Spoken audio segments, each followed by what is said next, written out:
urges the government, healthcare providers, and stakeholders to act swiftly and decisively to address the challenges highlighted in a way that gives priority, equity, inclusivity, and efficiency to ensure that no one is left behind in the pursuit of healthcare for all.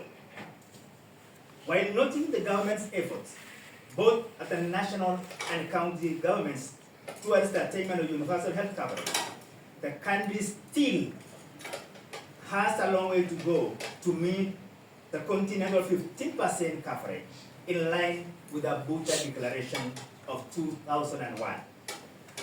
With a percentage expenditure of 4.5% by national government and 22% by county government, the Commission remains concerned about the elimination of out-of-pocket expenditure by patients.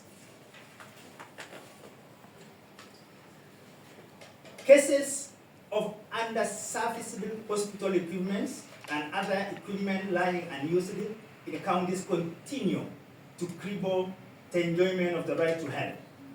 Mental health is becoming a national concern, especially in the ensuing tough economic times. The Commission welcomes the launch of the National Guidelines on Workplace Mental Health Wellness to provide for screening and recovery process for affected persons.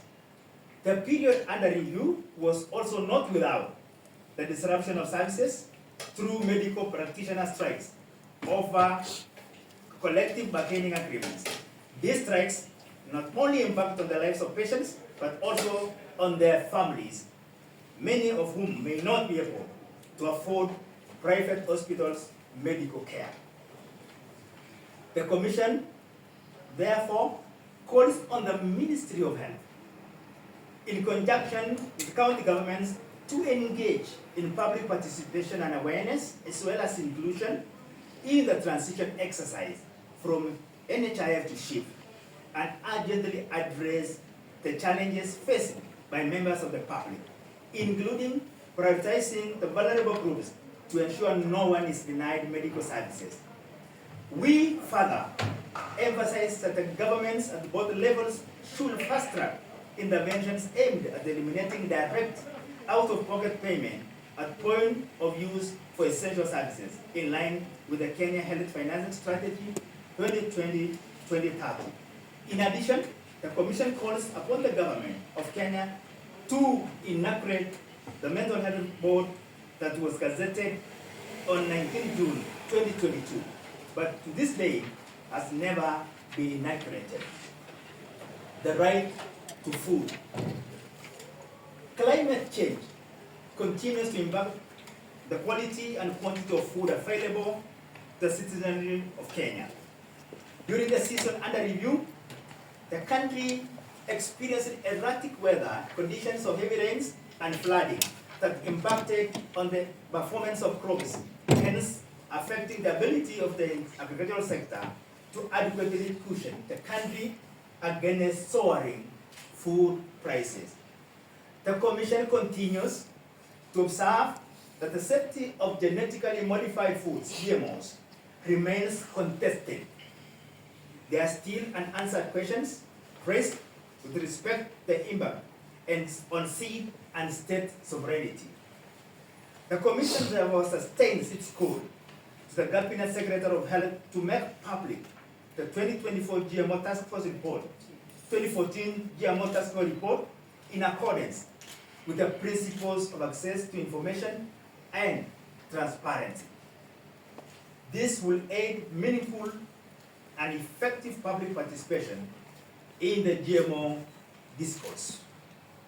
It is unfortunate, ladies and gentlemen, to also have encountered human engineered shortage through the provision of fake fertilizers, with so many farmers lose produce that could have contributed to the stocking of the national reserve. While action may seem to have been taken on culprits, the government also needs to strengthen vigilance and put in place systems of checks and accountability to curb a repeat. the loss of growth to farmers also greatly affected their lives through loss of earnings, which can impact all the provisions of rights, such as healthcare, education, among others. The right to education. Ladies and gentlemen, education plays a key and pivotal role in the development of any nation. Its quality will, if not always, reflect itself, especially in the labor market. This quality must be harnessed at the beginning of every learner step.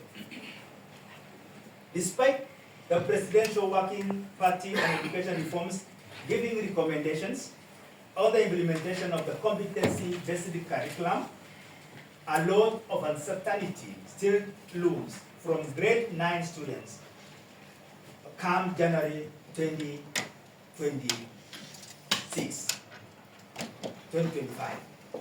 The safety of pupils and students must also be prioritized to prevent cases of deaths and injuries, and schools that were reported in 2023 and 2024, either through sickness, tear gassing during demonstrations, fires, or attacks in bandit-prone areas. As the country moves towards strengthening the quality of our labor market through post-secondary and career reforms, we must begin to leave no one behind. The Commission takes note of the new higher education funding model, which is facing challenges, particularly on adequate facilitation of students from disadvantaged backgrounds. We, as a Commission, call on the government to look into modalities of strengthening the already existing Higher Education Loans Board before reintroducing another entity. In addition, the Commission notes with concern the challenges facing our public universities that are inadequately funded and barely functional, as well as the ongoing lecturer strikes. The Commission calls upon the government to negotiate with the university's academic staff union, UASU, so that students may resume their studies. There is also need to urgently look into the crisis in our public universities and recommend holistic solutions to address the perennial challenges. Rights of special interest and vulnerable groups. Fellow Kenyans, the Constitution calls for affirmative action on women, children, persons with disabilities, and marginalized communities. We note that during the period under review, the judicial